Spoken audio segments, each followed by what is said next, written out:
मुच्यते। पूर्णस्य पूर्णमादाय पूर्णमेवावशिष्यते। ॐ शान्तिः शान्तिः शान्तिः।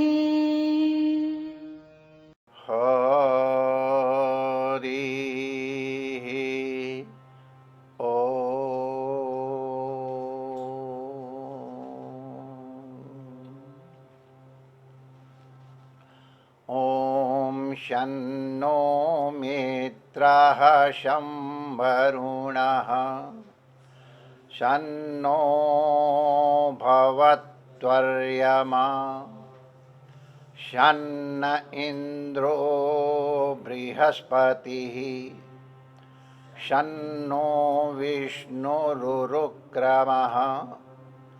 नमो ब्रह्मणे नमस्ते वायो त्वमेव प्रत्यक्षं ब्रह्मासि त्वमेव प्रत्यक्षं ब्रह्म वदिष्यामि ऋतं वदिष्यामि सत्यं वदिष्यामि तन्मामवतु तद्वक्तारमवतु अवतु माम् अवतु वक्तारम्। ॐ शान्तिः शान्तिः शान्तिः। ॐ भद्रं कर्णेभिः शृणुयाम देवाः भद्रं पश्येमाक्षभिर्यजत्राः स्थिरैरङ्गैस्तुष्टुवागुंसस्तनूभिः व्यशेम देवहितं यदायुः। स्वस्ति न इन्द्रो वृद्धश्रवाः स्वस्ति नः पूषा विश्ववेदाः स्वस्ति नस्तार्क्ष्यो अरिष्टनेमिः स्वस्ति नो बृहस्पतिर्दधातु। ॐ शान्ति शान्ति शान्तिः। ॐ सहनाववतु सहनौ भुनक्तु सह वीर्यं करवावहै तेजस्विनावधीतमस्तु मा विद्विषावहै। ॐ शान्ति शान्ति शान्तिः। ॐ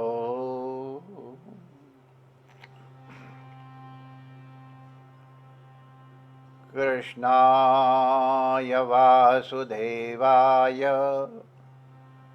हरये परमात्मने प्रणतक्लेशनाशाय श्रीगोविन्दाय नमो नमः। ठाकुर हमरे रमण बिहारी हम हैं रमण बिहारी के।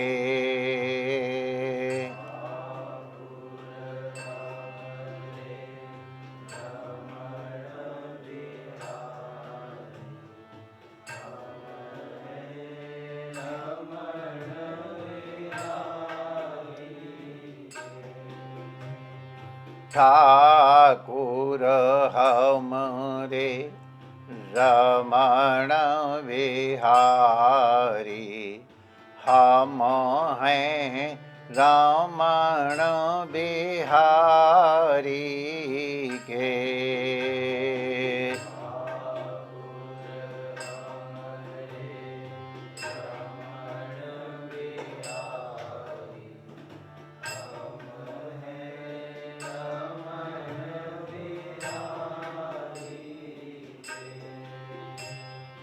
साधु सेवा धर्म हमारा, काम न दुनिया दारी से।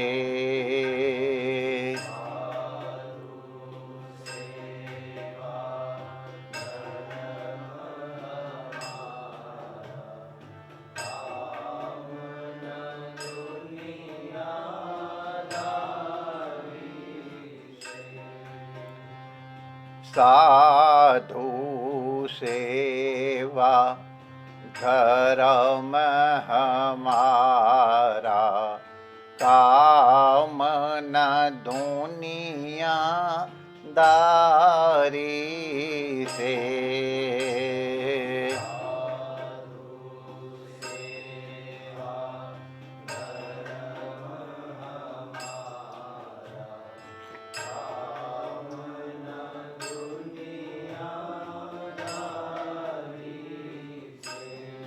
कोई भला कहो चाहे बुरा कहो, हम हो चुके रमण बिहारी के।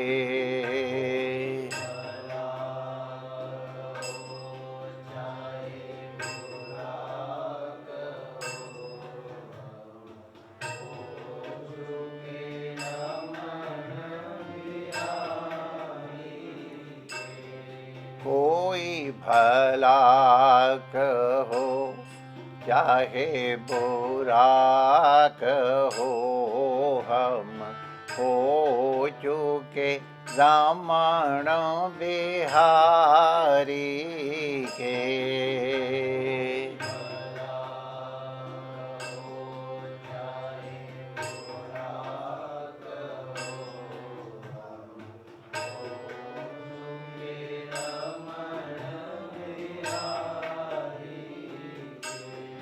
हम हो चुके रमण बिहारी के।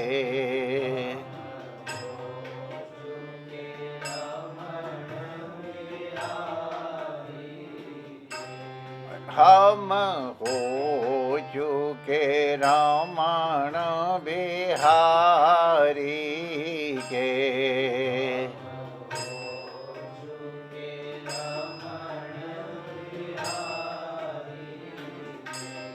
हम हो गए सद्गुरु प्यारे के।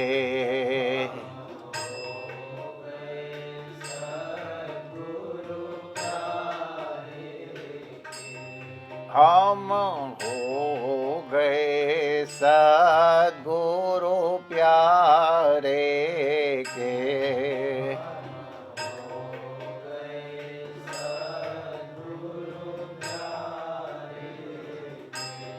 हम हो चुके रमण बिहारी के।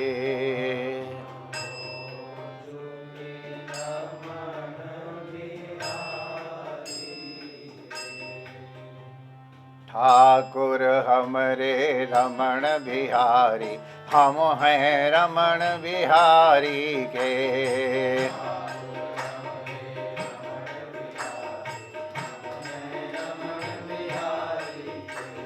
साधु सेवा धर्म हमारा, काम न दुनियादारी से।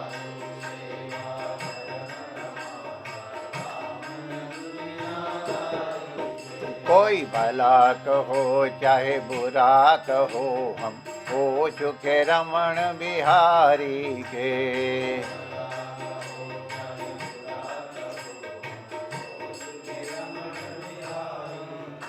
श्री रमण बिहारी लाल की जय। पूज्य सद्गुरुदेव भगवान की जय। सर्व संत हरिभक्तन की जय। आज के आनंद की जय। वासुदेवाय। हरये परमात्मने प्रणतक्लेशनाशाय श्रीगोविन्दाय नमो नमः।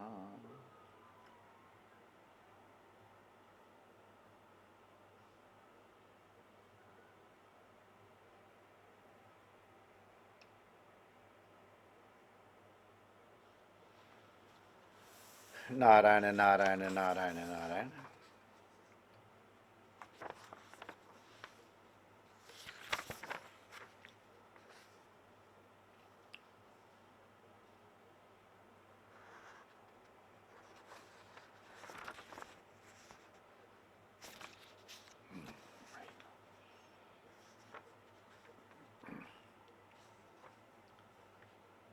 श्रीनिवास महाराज के द्वारा कर्मयोग विषयक प्रश्न के उत्तर में भगवान आविर्होत्र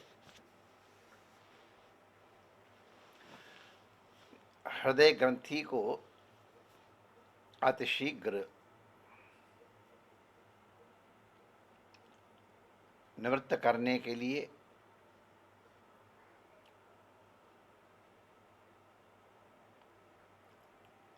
आदेश देते हैं कि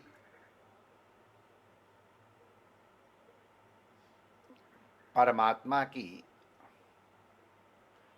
तंत्रोक्त विधि से और वैदिक विधि से भी अर्चना करे, और उसके लिए बताया कि अर्चना कैसे करोगे। तो आचार्य से उनके अनुग्रह से जो आगम दिखाया जाए, विधि दिखाई जाए, उस दृष्टि से परमात्मा की पूजा करें। और उसमें हम लोगों को बताया था कि शुचि सम्मुख मासीनः प्राण संयमनादि भी पिंडम विशुद्ध संन्यासा कत रक्षोर्चये धरिम। पहले स्नान आदि से अपने शरीर को शुद्ध कर ले, फिर भगवान के विग्रह के आगे बैठ करके, सामने है तो नहीं तो मानसिक रूप से प्राणायाम के द्वारा अंतर शुद्धि करे, फिर भूत शुद्धि, नाड़ी शुद्धि, मंत्र देवता आदि के न्यास के द्वारा भगवान की अर्चना करने के लिए प्रस्तुत हो। यहां तक हम लोगों ने विचार कर लिया था। आगे श्री योगीश्वर कहते हैं, अर्चादौ हृदये चापि यथा लब्धोपचारकैः द्रव्यक्षित्यात्मलिंगानि निष्पाद्य प्रोक्ष चासनम।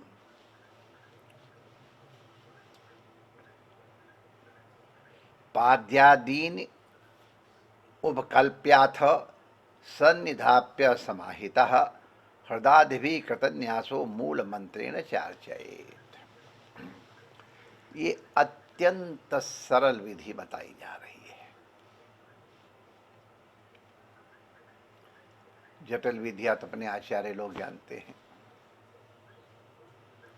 अत्यंत सरल विधि बता रहे हैं कि जब पूजा करने बैठो तो पहले पुष्प में से तुलसी में अगर बिल्व पत्र है तो उसमें दूर्वा है तो वो, इनमें से कोई कीड़ा मकोड़ा तो नहीं है, कोई बाह्य वस्तु तो नहीं है, कोई गला हुआ तो अंग नहीं है। सबसे पहले उनको शोधन करे, माने द्रव्य शुद्धि। जल में देख ले, कुछ जंतु तो नहीं है, कुछ ऐसी वस्तु तो नहीं है जो जल में नहीं होनी चाहिए।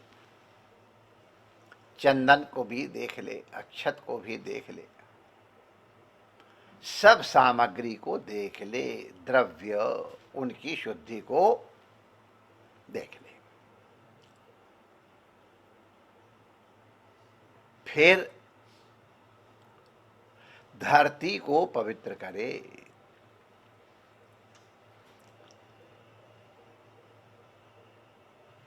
जल छिड़क करके उसको शुद्ध करे। भगवान के श्री विग्रह के ऊपर अगर पहले के कुछ पुष्प इत्यादि अर्पित हैं तो पूजा के पूर्व उनका निर्माल्य को माथे पर लगा करके और उनको अशून्य दिशा की ओर अर्पित कर दे।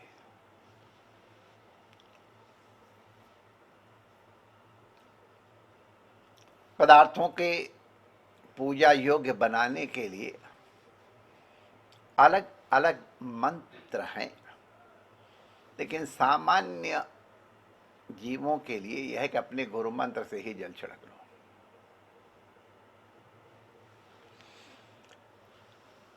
पुष्प धोए नहीं जाते हैं, पुष्प पे जल छिड़का जाता है।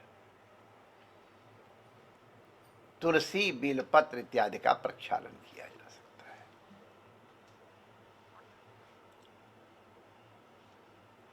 इसके पहले उसमें धरती को जो पवित्र करके आसन बनाया गया उसके पास जल छिड़क करके और फिर अर्घ्य पाद्य इन सबको सजा ले। पूजा के लिए बैठने के पहले ये सब व्यवस्था कर लेनी चाहिए, जिसमें पूजा करते समय चित्र व्यग्र न हो। हमारे काशी के पंडितों की, जिनके संग हमारा संपर्क रहा है, ये लोग पूजा की तैयारी में बहुत समय लगा देते हैं। इतनी सावधानी से वो तैयारी करते हैं कि जब वो बैठ गए कहते और कुछ चाहिए तो कहते नहीं, हमको बार बार सब कुछ हमारे पास है, एकदम निश्चित। इसके बाद ये, इसके बाद ये, इसके बाद ये, नैवेद्य में पुष्प इत्यादि सब चीजें पहले तैयार करके रखते हैं। नहीं तो कई बार हमने देखा, अरे भाई देखो वो ले आओ जाके, तो अब पूजा चल रही तो फलाना ये ले आओ, अरे थोड़ा गुड़ ले आओ। ऐसा नहीं, हमारी पूजा की तैयारी पूरी करके बैठना चाहिए, अन्यथा पूजा करते समय चित्त में व्यग्रता आती है। अगर कोई चीज नहीं है तो उसको नहीं है ये हम समझ करके ही बैठें। और हमारे यहाँ तो बता दिया गया, जो चीज नहीं है पहले तो कोई इच्छा ही नहीं करे। कहने अगर मन में इच्छा आ जाए तो सब चीजों के लिए अक्षत चढ़ा दिया जाता है, तुलसी चढ़ा दे, बेल पत्ते, तो नमस्कारान समर्पयामि, उससे भी वो वस्तु, वो द्रव्य अर्पित मान ली जाती है। तो इसलिए पहले पाद्य, अर्घ्य इत्यादि को स्थापित कर ले।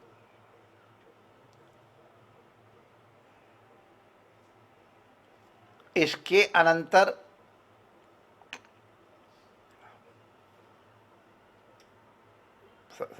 हृदयादिभि कृतन्यासो मूल मंत्रेण चार्चयेत्। ये एकाग्रचित्त हो करके हृदय में भगवान का ध्यान करके, और फिर जो हमारे हृदय में भगवान हैं वही सामने इस विग्रह में विद्यमान हैं।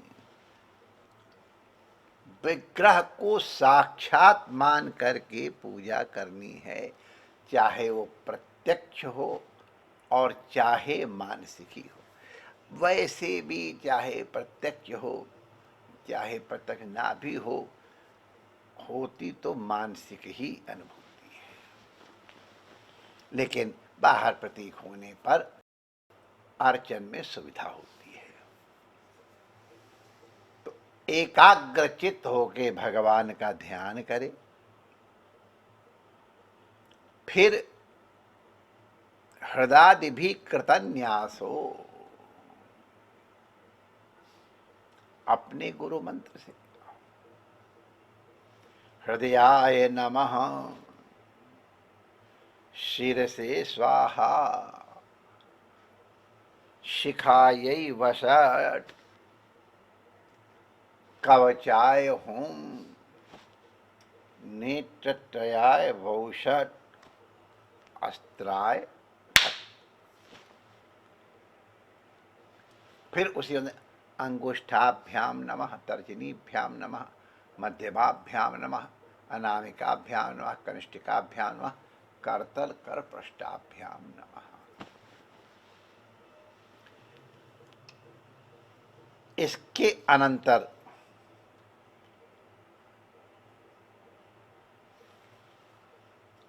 गुरु मंत्र उच्चारण पूर्वक ही जहां जिस देश में है,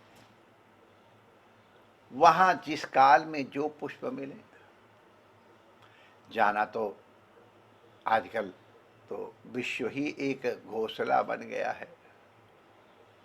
अब अगर बंगाल की तरफ गए तो वहां तो माय डियर क्या बात है। दक्षिण में गए तो बड़े दिव्य दिव्य पुष्प मिलेंगे। लेकिन पता चला कि इंग्लैंड चले गए, अब वहां चमेली के फूल नहीं मिलते तो मन महसूसता तो बहुत है। लेकिन बड़े प्रेम से लिए भगवान योगीराज ने कह दिया कि देश काल आदि के अनुरूप जो पूजा की सामग्री प्राप्त हो जाए उसकी व्यवस्था होनी ही चाहिए, ये आवश्यक नहीं है। कुछ चीजें तो अपने साथ रखी, जैसे तुलसी में कोई बासी पने का दो तो तुलसी अपने साथ रख ले। कई लोग बेलपत्र अपने साथ रख लेते हैं, कई लोग चंदन भी रख लेते हैं और वहां पर थोड़ा सा घिस लिया उसको। फिर तो ये पहले से तैयारी कर ले। अगर मालूम है कि वहां पे ये चीजें नहीं मिलेंगी, अब वहां चमेली का पुष्प न मिले तो वहां जो कुछ अन्य पुष्प मिलते वो ले लो। दूर्वा तो प्राय हर जगह मिल ही जाती, लेकिन पता चला सेंट्रल लंदन में बैठे हुए तो वहां कहाँ दूर्वा धरी हुई है।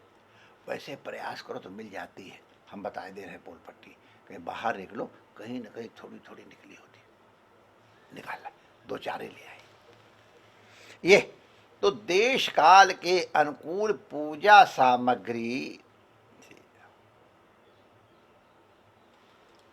भगवान की जो सामने मूर्ति विराजने उसकी पूजा करे। ये सब विधि बताई जा रही हैं। सांगोपांगाम सपार्षदाम ताम ताम मूर्ति स्वमंत्रतः पाद्य अर्घ्य आचमनीय आद्यैः स्नान वासो विभूषणैः।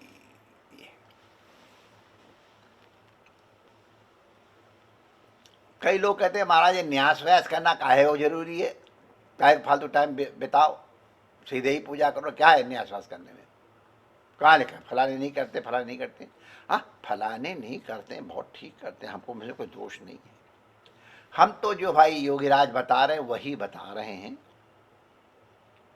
और अपना अनुभव अगर हमको जोड़ने की आप आज्ञा दे दो तो इसमें कोई बहुत समय तो लगता नहीं है, थोड़ा आलस ही कम करना पड़ता है। लेकिन इन न्यास इत्यादि के करने से अपने में देवत्व का आधान हो जाता है, ये बात तो मैं अनुभव से कह सकता हूं। अपने में देवत्व का आधान कर ले, देवो भूत्वा देवम यजेत, अपने इष्ट के रूप में अपने आप को बना के तब अर्चना करे।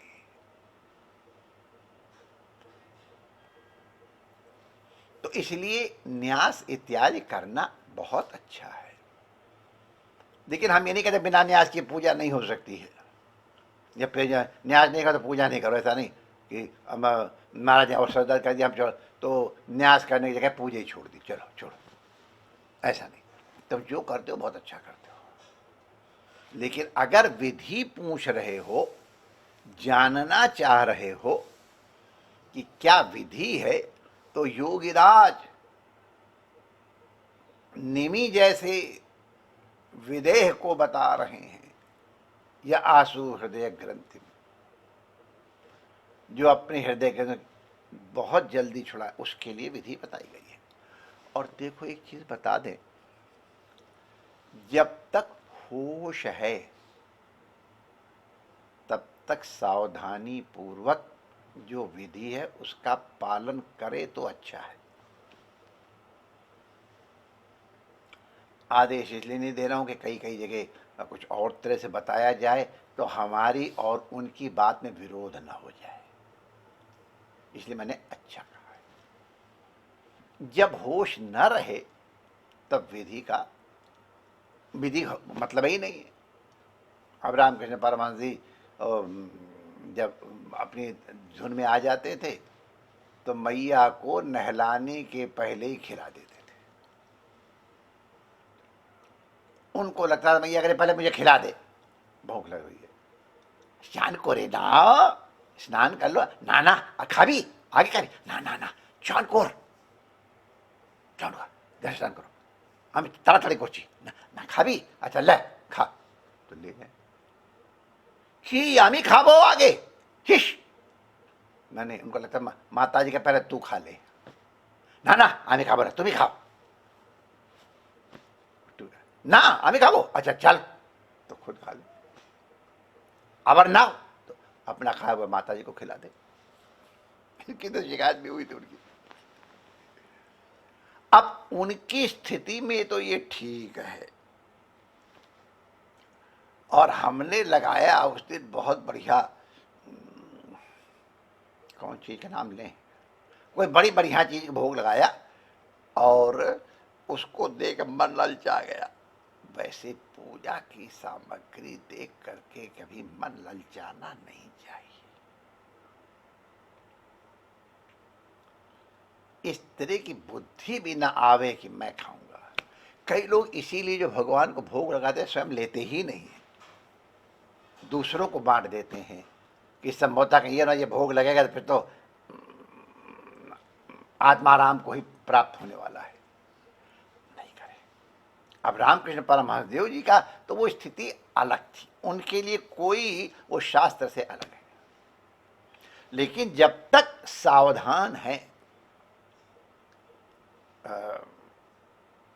एकदम एकदम इसी तरह की घटना तो नहीं जो पूजा की, लेकिन शरीर के ध्यान की बात है।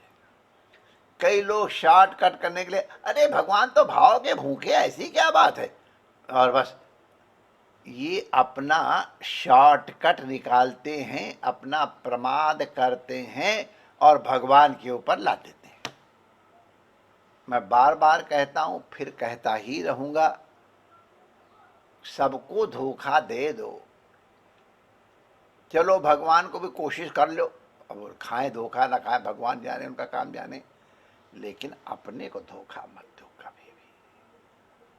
आत्मवंचना अनर्थ है, अपने को धोखा मत दो।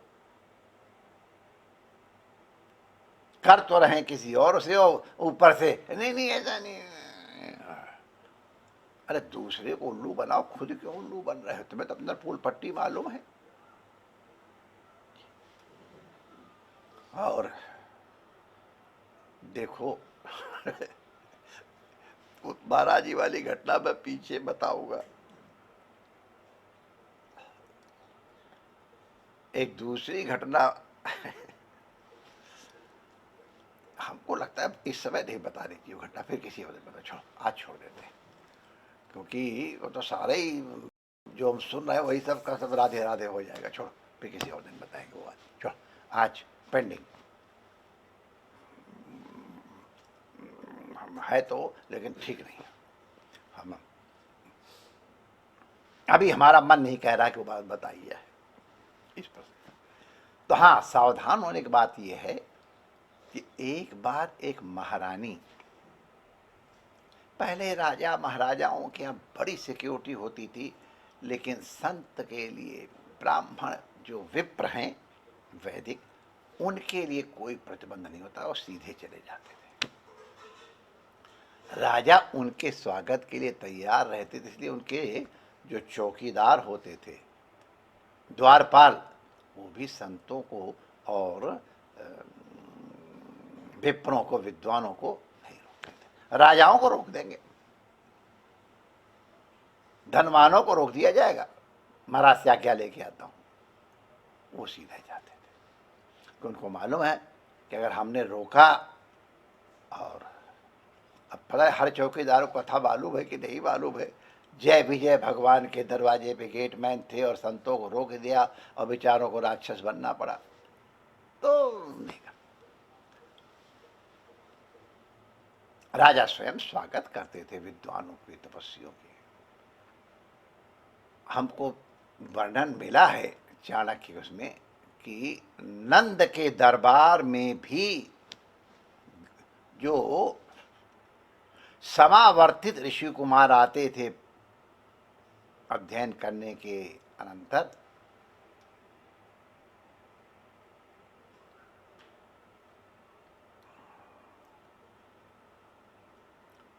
ग्रेजुएट की हिंदी क्या है? स्नातक। जो स्नातक आचार्य आते थे तक्षशिला इत्यादि से, राज दरबार में उनका सम्मान किया जाता था। ये स्नातक आया है।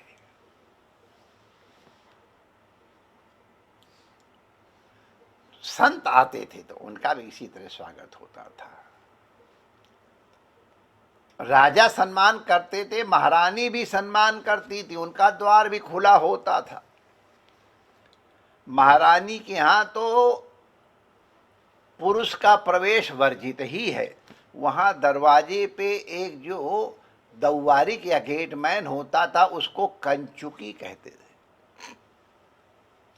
कंचुकी रानी का अन्न खाता है, राजा का नहीं खाता है। राजा का हुक्म नहीं चला, राजा कुछ कहें तो कंचुकी नहीं माने तो नहीं माने, महारानी जो कहेंगे वो मानेगा। अगर कंचुकी रोक दे तो महाराजा को खड़ा रहना पड़ेगा बाहर। और इसलिए महाराजा लोग आते थे तो शिष्टाचार से पहले कंचुकी से कहते थे आदरपूर्वक, फिर अंदर गए बात अलग है, वो तो फिर जो होता ठीक ही है, लेकिन पहले परमिशन लेनी पड़ती कंचुकी से। अरे राजा को क्या, अपने बेटे को भी 12 वर्ष से अधिक बड़ा बेटा हो गया तो वो भी महारानी के दरबार में सीधे प्रवेश नहीं कर सकता था, उसको भी कंचुकी से पूछ के ही आना पड़ता था।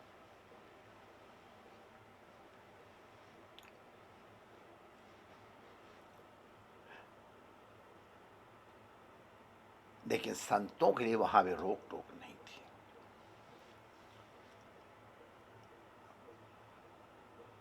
विश्वामित्र जी को अंदर अंतः प्रवेश में आसन दिया था। तुलसीदास जैसे मर्यादित लेखक ने लिखा कि अंतःपुर में आसन दिया। राजा के अंतःपुर में मन का प्रवेश नहीं, मन जुगोत रहा राज, इतना दूर तक महर्षि को वहां आसन दिया गया। तो एक महात्मा, और ये महात्मा की निंदा में तात्पर्य नहीं है, आप लोग जानते हो कि हमारा साधु सेवा धर्म ही हमारा है, लेकिन केवल वेश के कारण हम कहीं डगमगा न जाएं, इसलिए ये हमारे गुरु महाराज ने ही हमको कथा सुनाई थी सावधान करने के लिए। कि एक महात्मा नंग धड़ंग और महारानी के अंतःपुर में घुसने लग गए, तो कंचुकी तो रोका नहीं। अंदर जो उनकी सखियां, नौकरानियां शब्द प्रयोग नहीं किया जाता था, सेविका शब्द प्रायः नहीं प्रयोग किया, सखियां कहा जाता है, वह सम्मान था उनका। नौकरानियां नहीं, सखियां हैं। तो सखियों ने किया कुछ लपेटा, माता ने कहा नहीं आने दो, हमारा बच्चा तो नंगे आता है मेरे पास। आए नंग धड़ंग तो इधर उधर नहीं कहीं बैठे और सीधे महारानी की जांघ पे बैठ गए। अब जांघ पे तो दो ही जने बैठते हैं,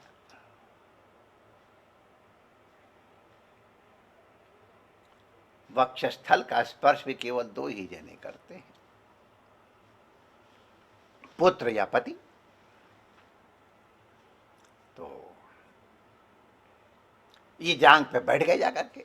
तो फिर सखियों को थोड़ा अटपटा सा लगा, तो माता का नहीं, हमारा बेटा भी बैठता है। इतनी धीर महारानियां बहुत धीर गंभीर होती थी, उनको विशेष रूप से पढ़ाया लिखाया जाता था। बड़ी बड़ी समस्याओं का समाधान महाराजा के साथ बैठ के करे थे। अरे अंतापुर का संचालन बड़ा डिफिकल्ट वर्क है। आप लोगों को तो पता नहीं लगता कि महारानी बैठी हैं और उनके नौकर जाकर लगे हैं, बहुत कठिन काम है। एक जरा सा 4 आदमियों घर चलाने तो आफत आ जाता, इतना बड़ा। बहुत समझदार होती थी, बड़ी धीर गंभीर। कहानियों जो उनके विलास विलास के बारे में लिखा है, केवल वही नहीं है, राज्य संचालन में भी सहयोग देती थी, धीर गंभीर होती थी। तो वो जाकर के उनके गोद में बैठ गए धड़ से। सखियों ने कुछ रोकना चाहा तो माता ने कहा नहीं, अपने बेटे का नाम लिया, वो भी तो आके मेरी गोद में बैठता है। बैठ गए तो राजा ने महारानी ने उनको पेड़ा खिलाना शुरू किया। महाराज जी ने पेड़ा ही शब्द कहा, पेड़ा खिलाना शुरू किया। माता जी के महारानी के हाथ से पेड़ा खाने लग गए। पेड़ा खाते खाते उन्होंने महारानी के गोद में ही टट्टी भी कर दी। सखियों ने फिर कुछ कहना चाहा, मेरा बेटा भी तो टट्टी करता है, सफाई तुम लोग कर दे रही है, करता तो मैं ही कर लेंगे। लेकिन माता ने सोचा कि ये रानी अब तक तो मेरी परीक्षा ले रहा है, ये मैं जरा देखूं। तो जो टट्टी की थी, उस टट्टी में पेड़ा को छुआ करके ऐसे और महात्मा के मुंह में देने लग गई। वो टट्टी दे के महात्मा ने मुंह ऐसा कर लिया। महारानी ने ढीले हाथ एक करारा चाटा उसके गाल पे रसीद किया। वह बढ़ा गए।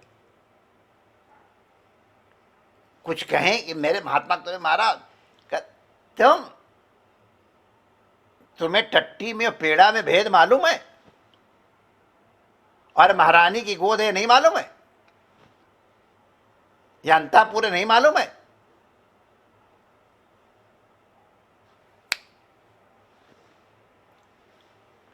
जिसको टट्टी में और पेड़ा में भेद नहीं मालूम है, वो तो जिस तरह से करे महारानी उसको स्वीकार करेगी।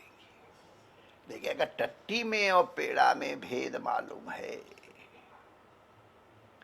अगर शरीरों की आकार में आकृति में भेद मालूम है, तो सावधानी बरतनी चाहिए।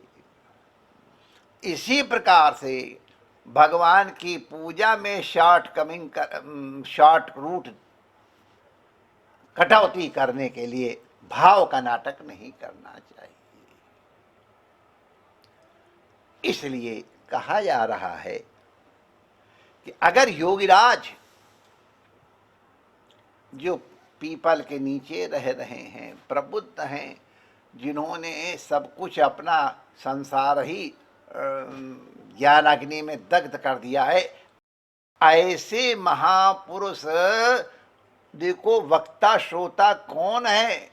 राजा जनक निमि, इतने महान जिनका स्मरण गीता और उपनिषदों में भी किया गया है, ऐसे श्रोता हैं उत्कृष्ट श्रेणी के।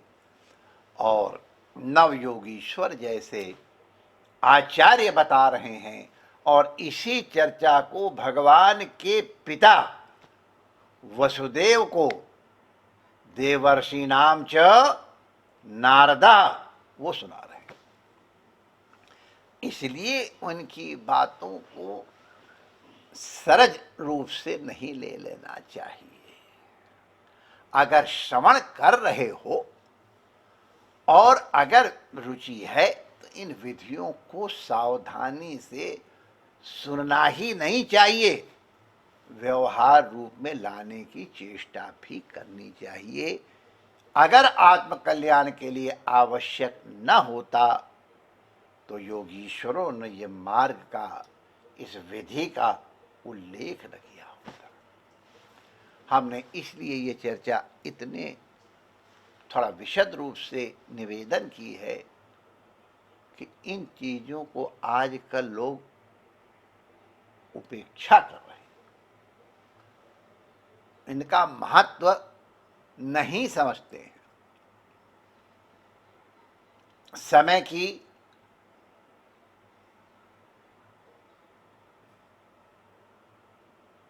इतना समय भगवान का भजन करेंगे, कोई भजन नहीं करता है। विधि का अपलाप जरूर हो जाता है। तो कोई कठिन काम नहीं है। अब हृदय अंगुष्ठाभ्याम नमः, तर्जनीभ्याम नमः, मध्यमाभ्याम नमः, अमेरिकाभ्याम नमः, करतल करपृष्ठाभ्याम नमः, ये करके अपने हाथ को उनके पूजा के योग्य अगर बना लिया, इससे अरे यार उसमें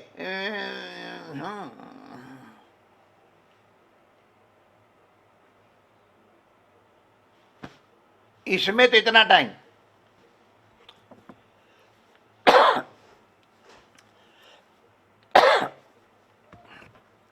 और भगवान की पूजा के लिए फिर शॉर्टकट।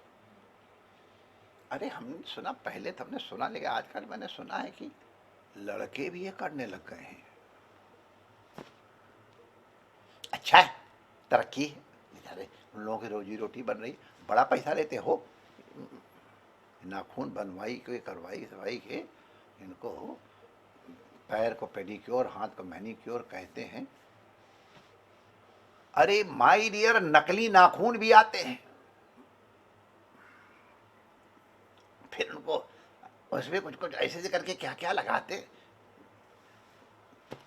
पता नहीं वो सुंदर ऐसे तो लगते होंगे, लेकिन जिसके हाथ इस तरह के हैं हमको तो सुंदर नहीं लगते। अगर सुंदरता के लिए आवश्यक होता तो हमारे परमेष्ठी ने हमारे इनको उसी तरह बनाया होता। ये तो नेचुरल रूप से सुंदरता पूर्वक, अगर ये गुलाबी रंग के हैं तो इनके सौंदर्य की कोई बात ही नहीं है। हमारी एक आध है, यही बंबई की लड़की है तो मथुरा की लड़की, लेकिन यहीं ब्याही हुई है, बड़े घर में है। बड़े घर में माने अब जिसका बंबई में कोठी हो, कार वगार हो, बिजनेस हो, उसको क्या कहें हम। उसके पति ने कहा जब से ये ब्याह के आई है, बच्चे बच्चे सब हो गए हैं, इसके मेकअप का बिल 10,000 रुपए नहीं हुआ है। शादी ब्याह में भी जाती है, यही लड़की अभी की वह, बूढ़ी बाड़ी नहीं है, फर्स्ट क्लास सुंदर। हमारे मथुरा की छोरी है, नाम नहीं ले रहा हूं कि महाराज जी कहेंगे देखो अपने मथुरा की छोरी और अपनी बहू की बात कर रहे हैं। बिल्कुल कोई मेकअप नहीं, और जितनी सब वो डिजाइन बना के मेकअप करके आती हैं वो सब उसके सामने फीकी पड़ जाती हैं। नेचुरल ब्यूटी है। उसके पति ने कहा, उसके सब कहते, कह रहे 10,000 का बिल, इतने साल शादी हो गई है, इसके मेकअप का एवरीथिंग इंक्लूडेड 10,000 का बिल नहीं आया। नेचुरल रूप से भगवान ने हमको सुंदर बनाया है। ये कॉस्मेटिक्स का प्रयोग करके, कहेंगे पूजा में कहाँ से कॉस्मेटिक घुस गया, लेकिन ठीक है, ये कॉस्मेटिक्स शरीर के अंदर, रंध्र इत्यादि के अंदर प्रवेश करके त्वचा को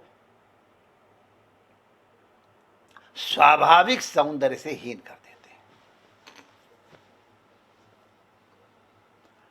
अब मेकअप लगाओ, फिर मेकअप साफ करने के एक अलग तमाशा आता है, उससे साफ करो।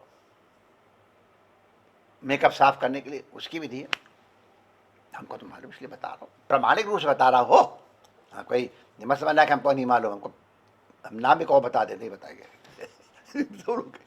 मेकअप साफ करो, जब मेकअप साफ हो गया तो वो सूखी सूखी से खा लोगे तो उसके फिर कुछ तमाशा चिपकाओ सोने के पहले, तब मेकअप करके वाली भगवतियाँ जब बिना मेकअप भी उखड़ गया हो, क्लीन न हो, तो जरा उस समय उनके देखो चेहरा, जब वो ये सब फ्लश और रूज ये सब इधर उधर हो जाते हैं ना, तो बड़ी अच्छी लगती है। क्या कहो जल्दी, क्या कहो, बड़ी तात्पर्यता इसमें समय लगाने के ऊपर कहाँ से कहाँ प्रसंग चला गया। लेकिन मैं फिर कहता हूँ, वो 10,000 रुपए का बिल अब तक नहीं बना इतने सालों में बंबई में रहने वाली लड़की का, और अभी देख लो कितनी सुंदर लगती है। कभी कभी तो कुछ लोग हमको एक आध जने तो मैंने देखा कि भाई तो हमारे सामने मेकअप करके मत आया कि हमको तुम वैसे ज़्यादा अच्छी लगती हो। वैसे मेकअप करना चाहिए, हम ही कहते हैं, हमने सिखाया है कैसे मेकअप किया जाता है, कैसे लिपस्टिक लगाई जाती है, हमने सिखाया कई बार, प्रोचर सिखाया कि जिसके मोट मोटे हों वो थोड़ा अंदर से लगाएं, जिनके उस महीन हो थोड़ा बाहर से लगाएं, नॉर्मल है तो सिर में लगाएं, फिर ओंठों की गति देख करके ऐसे ऐसे करके ब्रश चलाएं, कभी किसी के ऐसे करके लगाएं, उसके बाद थोड़ा चमकाने वाला लगाएं, क्यों नहीं, वाह बिल्कुल। कि इसकी नकल करके, पहले तो एक ही रंग की लिपस्टिक आती थी, अब तो बहुत रंग की आती है, तो जो तुम्हारे कलर से मैचिंग करती हो उसके स्पेशलिस्ट मौजूद हैं। हाँ हाँ बिल्कुल, कौन सा मस्कारा लगाया जाए, कौन सा बेस लगाया जाए, ये सब का बड़ा भारी साहित्य है, बड़े बड़े स्पेशलिस्ट लोग मौजूद हैं। आंखों का नाटक करने के लिए इतना सामान है, हो यहां से यहां तक के श्रृंगार के लिए मेनी थिंग्स। हमारे अधिकारी जी वो ताक रहे हैं क्या बता, सुन लेना चाहिए महाराज जी। और क्या है, तो हमारा तात्पर्य कहने का ये है कि हम इसमें कितना समय नष्ट करते हैं। अगर यही समय थोड़ा बहुत करके प्रभु सेवा में लगाया जाए तो कितना कल्याण हो। तुम श्रृंगार करो, खूब करो, मैं कहता हूं श्रृंगार करके ही भगवान की पूजा करनी चाहिए। बिना श्रृंगार किए भगवान के सामने मत जाओ, बढ़िया धोती पहन के आओ, जीन्स पहन के पूजा करने जाओ, मेरी हिम्मत नहीं पड़ती है। अब तुम्हारे भगवान को अच्छी लगती हो तो ठीक है, शॉर्ट्स पहन करके, और हमारी हिम्मत नहीं पड़ती भगवान की पूजा के लिए जाओ। अब जिसका मन हो तो हम क्या कह सकते, तुम्हारे प्राइवेट भगवान और तुम उनकी प्राइवेट पुजारी, तो जो चाहो पहन लो। लेकिन क्या कहें, देखो आप लोग चाहे जो भी हो, मस्जिद में जाने के लिए एक व्यवस्था है, चर्च में जाने के लिए एक व्यवस्था है, अरे और तो और क्लब में जाने की एक व्यवस्था है, होटल में जाने की एक व्यवस्था है। अगर आप जैकेट नहीं पहने आपको घुसने नहीं दिया जाएगा। तो वहां तो जाएंगे डिजाइन बनाकर भगवान के सामने, ये हर चीज की व्यवस्था है। हम गए थे, हम तो हर जगह जाते हैं, हमका सबसे बड़ा प्रेम है दुबई के पास एक जगह बड़ी बढ़िया मस्जिद बनाई है, देख के हमारा मन खुश हो गया। वहीं अल्लाह के 99 नाम भी हमने लिखे हुए देखे। तो वहाँ पर चाहे कोई आवे देश विदेश का कितना बड़ा, वहाँ भगवती है तो उसको बुर्का पहन के ही जाना पड़ेगा। सब जाते हैं, यहाँ वाले जाते हैं। तो और फिर हम अपने भगवान के लिए और इतनी मर्यादा का पालन न करें तो संकोच की बात है। संतों के पास इस तरह की पोशाक पहन के नहीं जाना चाहिए। अगर संतों के ऊपर तुम्हारे मन में आदर है तो, और नहीं आदर है तो भीख मांगने हम लोग बैठे, हमारे सामने जाकर कैसे है, हम क्या कर सकते हैं, हमारा कोई अधिकार क्या बोलने का। जब तुम्हारे परिवार वाले नहीं बोलते तो हम कौन होते तुमको कुछ कहने वाले। लेकिन हम ये दिखा रहे हैं कि जिनको आप लोग क्या कहते हैं उनके यहाँ देखो कैसी मर्यादा है। मस्जिद में जाएंगे तो उसकी क्या व्यवस्था है, चर्च में जाएं उसकी क्या व्यवस्था है। अरे क्लब में जाएंगे तो क्लब में जाने की व्यवस्था है। अगर वो ड्रेस नहीं तुम्हारी तो जय श्री कृष्ण, और हम भगवान को इतना छोटा बना बैठे हैं। तुम्हारी इच्छा है, तुम जिसके पास जा रहे हो आज तुम्हारा ड्रेस कोड बता देगा तुम्हारा उसके प्रति क्या भाव है। तुम तमाशा देखने आए हो या श्रद्धा पूर्वक कुछ लेने आए हो। संत तो देने को तैयार बैठे माय डियर। तुमने छाता लगा रखा, चश्मा लगा रखा है, तो मैं क्या करूं? माने संत क्या करें? मैं नहीं, माने संत लोगों की तरफ से कह रहा हूं, हम तो ऐसे ही हैं।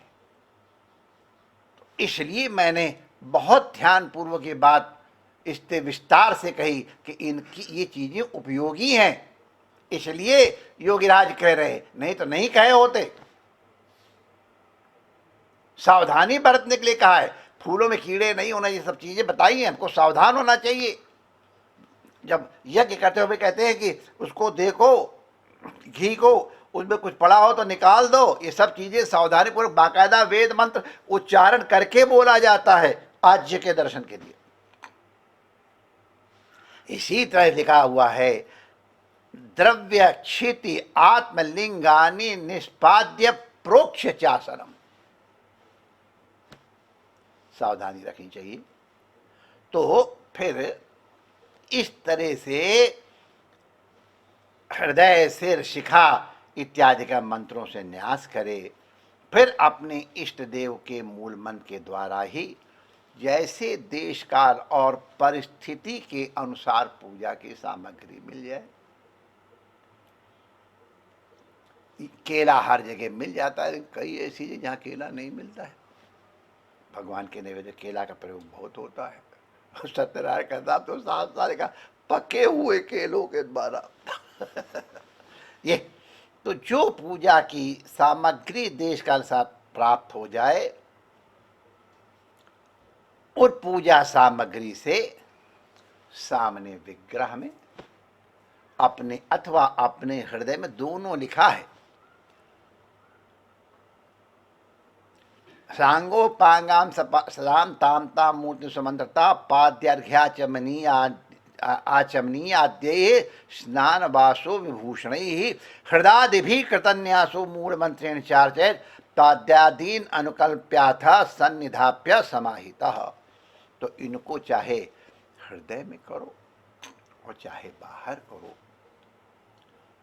मानसिक पूजा में भी सावधानी बरतनी चाहिए। स्वभाव छूटता नहीं है। अभी आपको मालूम है कि डोगरी जी ने कथा सुनाई थी कि एक सेठ जी को थोड़ी कंजूसी करने की आदत थी। अब जो जिसकी आदत हो, भगवान अपने को उसके अनुसार एडजस्ट कर लेते ही हम आपको बता दे रहे हैं, लेकिन ओरिजिनल आदत हो तो महात्मा से महाराज का कुछ भजन किया कर, महाराज हम सब कर लेंगे, हमसे दमड़ी खर्च नहीं होती है। दमड़ी खर्च करने की बात न, दमड़ी माने छोटा सा पैसा होता है तो उसको कहते हैं, दमड़ी खर्च करने वाली बात ना हो तो हम कर लेंगे। तो महात्मा ने कहा हाँ बिल्कुल, दमड़ी क्या, सिक्का ही नहीं लगेगा तुम, और उसको वही मानसिक पूजा दे, ऐसे स्नान कराना, ऐसे करना, ऐसे करना, भोग लगाना, हाँ ये तो हम कर लेंगे। लेकिन वो करता था मनोयोग पूर्वक।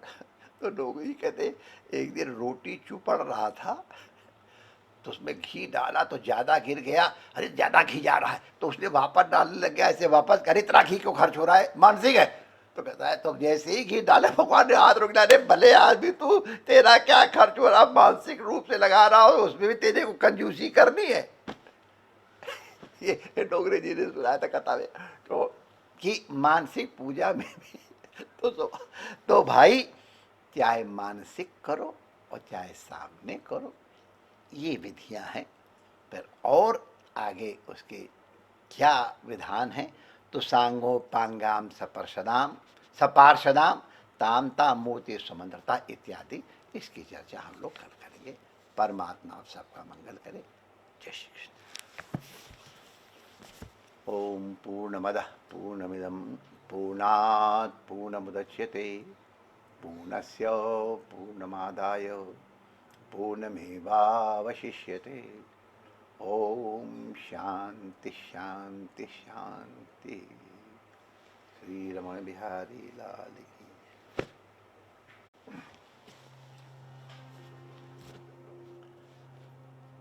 जय राधे जय रमण बिहारी, जय नद नंदन जय हलधारी।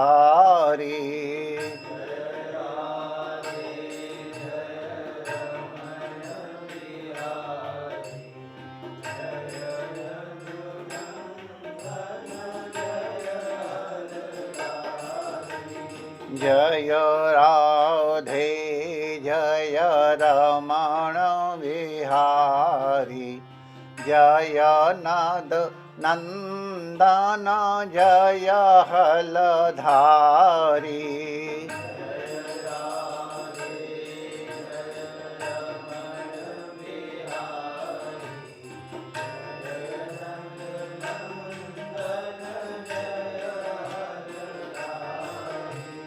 जय राधे जय रमण बिहारी, जय नद नंदन जय हलधारी।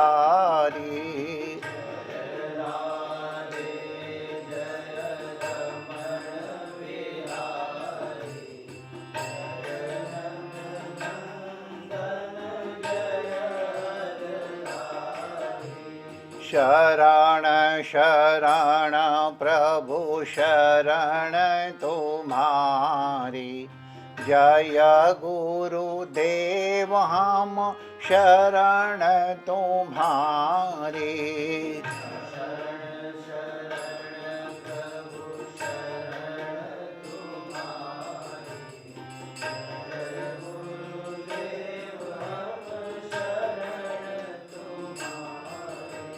शरण शरण प्रभु शरण तुम्हारी, जय गुरुदेव हम शरण तुम्हारी।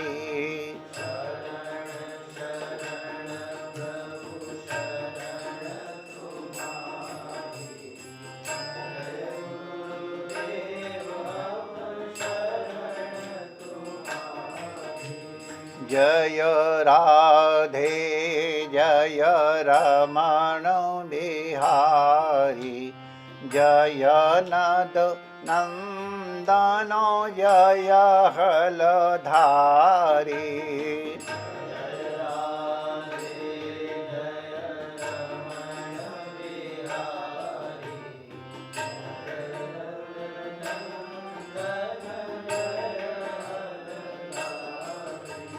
जय राधे जय रमण बिहारी, जय नद नंदन जय हलधारी।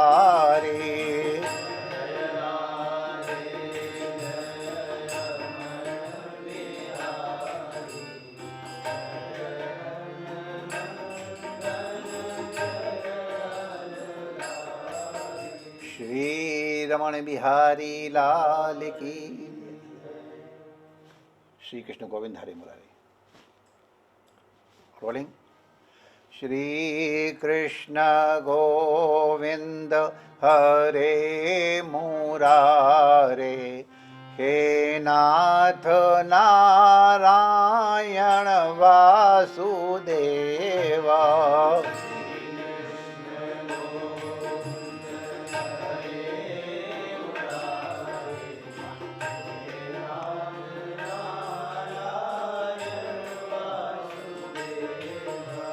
श्री कृष्ण गोविंद हरे मुरारे, हे नाथ नारायण वासुदेवा।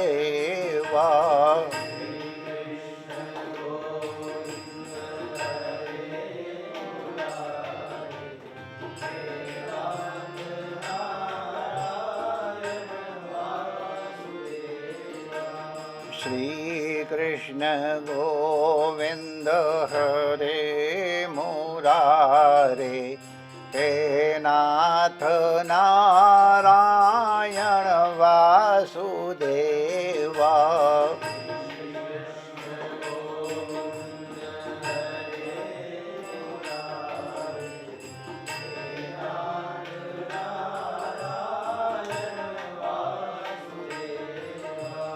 हे नाथ नारायण वासुदेवा, हे नाथ नारायण वासुदेवा।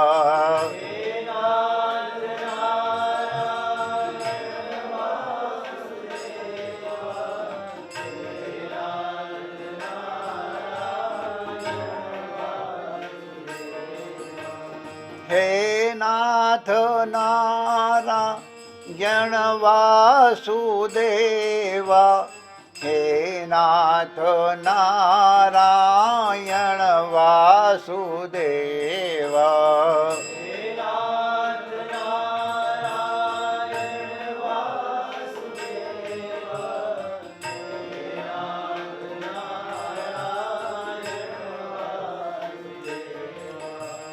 श्री कृष्ण गोविंद हरे मुरारे, हे नाथ नारायण वासुदेवा।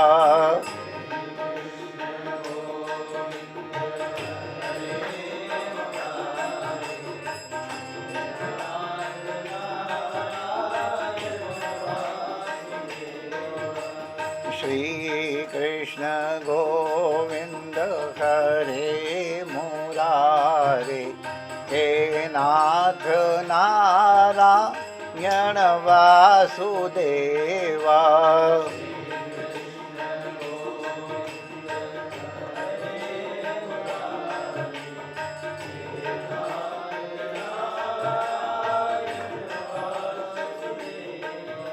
श्री रमण बिहारी लाल की जय। जय श्री कृष्ण। Thank you.